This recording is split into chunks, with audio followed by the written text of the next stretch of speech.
Good afternoon, YouTubers. Welcome back in to Astros Recap Postseason edition. So it's Sunday afternoon. It is October 15th, 2023, 1:39 p.m. So obviously, the Astros, excuse me, supposed to sort of talk to you on Thursday. That was the original plan. So, but wrapping up the series in Minnesota, Astros had all these off days. So I know the Astros play tonight. Those are clearly aware. Astros back in the ALCS, 7th straight year. So everything's good on that front. We'll kick off baseball tonight at Minute Maid.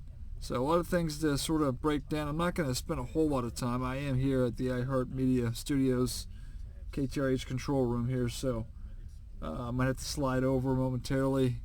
We'll see. Hopefully nothing messes up here, but I got to be doing the news here at 2 o'clock, so should have enough time here though to boards and auto, so things should fire off on their own here. But yeah, a few things. I wanted to talk to you Thursday. During the week, things these days especially get very hectic with work and things. So, and obviously since they wrapped up the series, it wasn't paramount to speak to you back on Thursday when I usually would have done it. So I am here. Doing this a little later than I wanted to. Obviously, the Astros play in, 5.5 hours or so. So, yeah, I don't typically like to get these out with just a few hours, but we're going to do the best we can here. The roster just got announced. No big changes. I do want to take a second to apologize. Last week I talked about the absurdity, if that's a word, of having Kendall Graveman on this postseason roster, or not having him on the postseason roster. Apparently he's dealing with some injuries, so that was my bad. I didn't do enough research to actually give you a good explanation on that, but apparently he's hurt, and he's not, I don't think it's a severe injury, but either case he's not 100%, so he didn't make the roster again.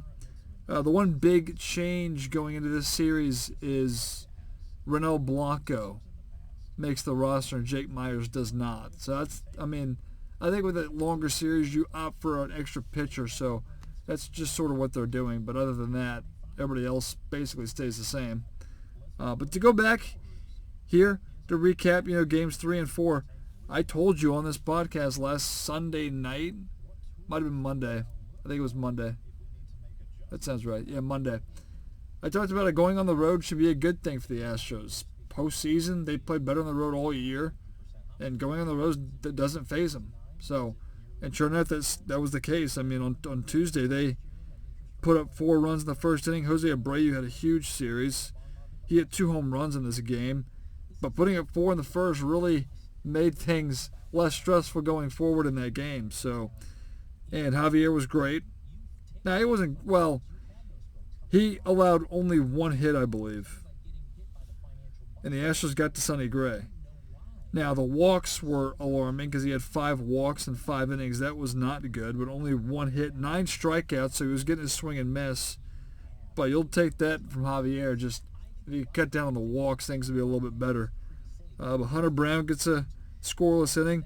At this point, you're just sort of getting through the game because, when you get through 5 innings, it was 4-0, 5-0, 6-1. Astros added 3 more insurance runs in the 9th. With it's another Abreu home run, but I think Alvarez hit one as well. Alvarez had 4 home runs in the series.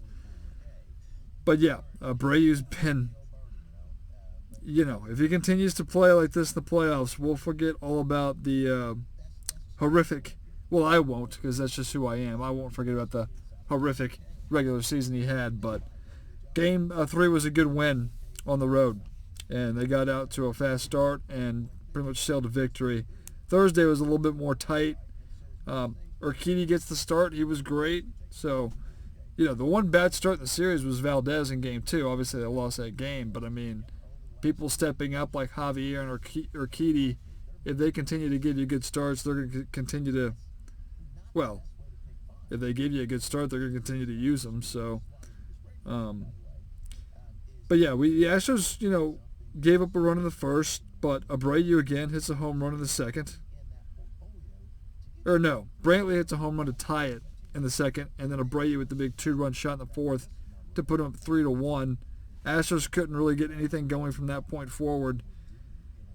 And the Minnesota Twins scored a run there in the 6th. Home run by, who was it? Julian. Edouard Julian? Don't know how to pronounce that name. That's an interesting name. Edouard. Anyway, not going to focus on that. He's a home run to make it 3-2. So very stressful, but the bullpen did the job, and we got it done. So, yeah, let me get the phone here as I do this. But yeah, Hector Neris came in after Urquidy went 5 2/3. He got through the 6th inning and pitched the 7th, so he got 4 outs. Struck out 3, did allow a walk, but that was a good bounce back for Neris after the terrible, game 1 he had. That was good. Abreu gets the hold. He was solid. Clean inning, 2 strikeouts, and Presley gets the save, striking out the side. So the bullpen, very good there. So the bullpen's going to continue to have to play well, obviously. Verlander's going to go today. So we have faith in him against, I've never even heard of this guy for the Rangers. Jordan Montgomery. What am I saying? They cut off his name here on the thing. That's why I didn't.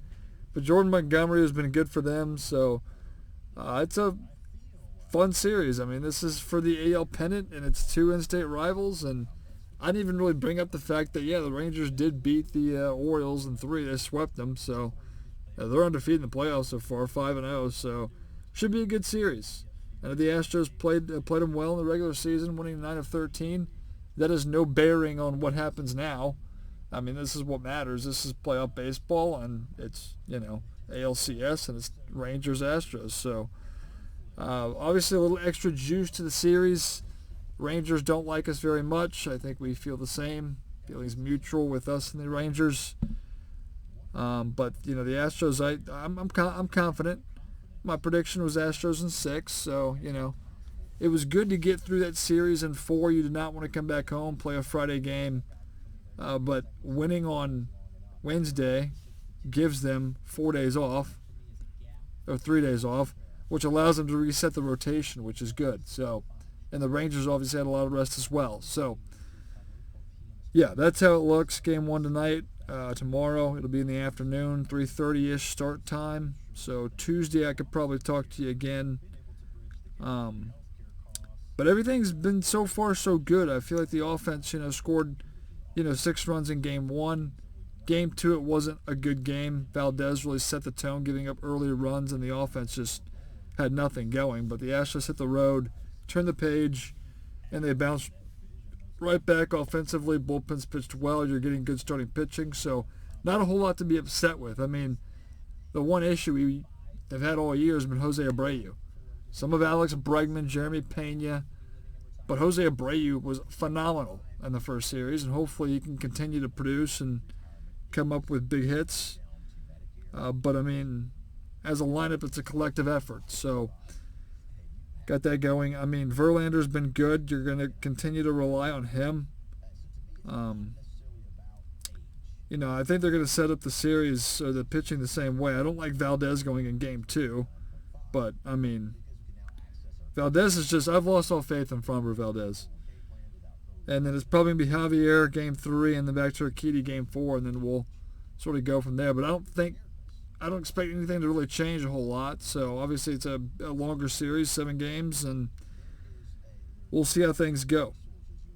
As far as the National League, it's been a weird postseason.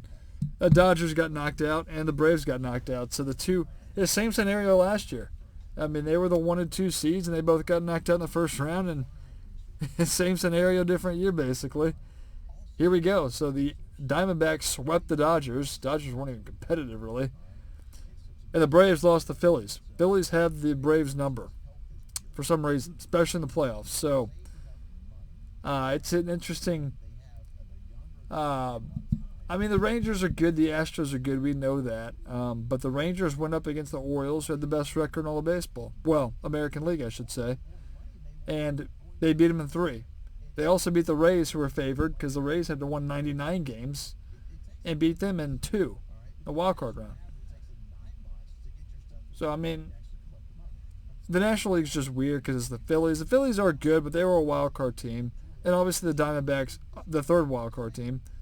It's just kind of a weird thing, but that's how the playoffs go. And the format, I know there's been a lot of questions about, first round buys, teams taking, 4 or 5 days off. It's kind of too long with, baseball being the everyday type thing. But, I mean, it doesn't affect the Astros. The Astros have been fine with that bye. I mean, you think teams would prefer the rest, they do workouts, but for the Braves and the Dodgers, they probably don't like the format a whole lot because it's the second year in a row that they've been bounced, having the best records in the National League in first-round buys. But, I mean, the Yankees struggled last year. They were the second team in the AL. So the Astros swept the Mariners, obviously, last year. The Yankees struggled but got the job done against the Guardians. They were the other team that had the big layoff. So, listen, I don't know what you do going forward. It doesn't affect the Astros, so it doesn't really affect me a whole lot. But the other teams probably have big issues with it, that being the Braves and the Dodgers. I don't know what they're doing, but they come in, and it's just, Also, the wildcard teams, the winning wildcard teams sort of have the advantage, in a way. I mean, they can't really set up their pitching and get all the rest, but they come in playing good baseball and feeling good about themselves. The Diamondbacks did. That's what the Phillies did. So, I mean, But, yeah, so Phillies, D-backs. I don't know if the D-backs can keep this up. I don't really think I should doubt a team in the NLCS, but, I mean, they won 84 games this year. The Phillies, I would expect the Phillies to win, but anything can happen, really. And then I'm picking the Astros in 6 here. So you can call me a homer if you want. I just think the Astros are the better team. Not to discredit the Rangers. I mean, they're 5-0. They're hitting. The goal is going to be to get to their bullpen. That's where they struggle. If you can get to the bullpen early and get the starters out, you should be in pretty good shape. So we'll focus on doing that. I'm coming up only 12 minutes. Not a whole lot to talk about. Like I said, a lot of good things. I mean, losing Game 2 is the only bad thing that really happened after that game. But the Astros do a good job of this. Every postseason, they lose a game. They've lost games in the postseason. It's not anything new. But they're very good at turning the page, new day, take the day off, whatever it might be, get back out there, and forget what happened. The Astros do a good job of not letting single-game losses in the postseason affect them. So, yes, I feel good. I don't want to be overconfident here, but I feel good about the series. But your players have to continue to play well, and you can't, take anything for granted. I just told you, the Astros won 9 of 14. That has no effect on how this series plays out. 0. Okay?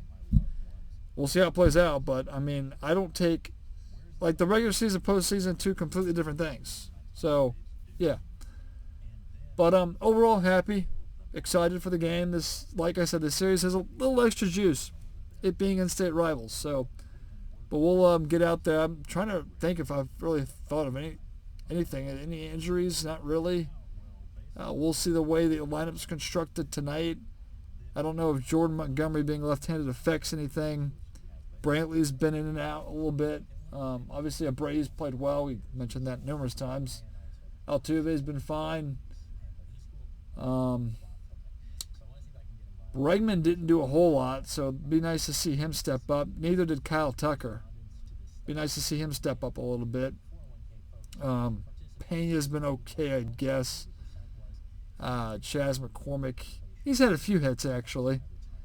Alvarez obviously had 4 home runs, so he's picking up where he left off postseason-wise. We'll see what Alvarez gives him. DH, either he plays in left or DHing. We'll see. We do know that Michael Brantley, so when this series does shift to Globe Life Park, which I'll get back on before we actually move to Game 3 here, but Michael Brantley can't play on that turf. So if he's in the lineup, it's going to have to be as DH, which would force Alvarez to play left. We'll see how that sort of shakes out when we get there. But, yeah, series starts tonight. Got about 5 hours to go here. I'll try to get this out, uploaded. Love to hear your comments in the section below. All that good stuff there on YouTube. No, I'm sort of looking around. I got football here in the background. Obviously, what's playing on 740 here. But yeah, we'll wrap things up there. We'll talk to you. We're going to be looking for, let's see, Tuesday is the off day. So look for me Tuesday night. Again, you hit that little notification bell somewhere on the screen there. You should get notification when the next video comes out. But we'll be looking for Tuesday. And we'll talk to you then.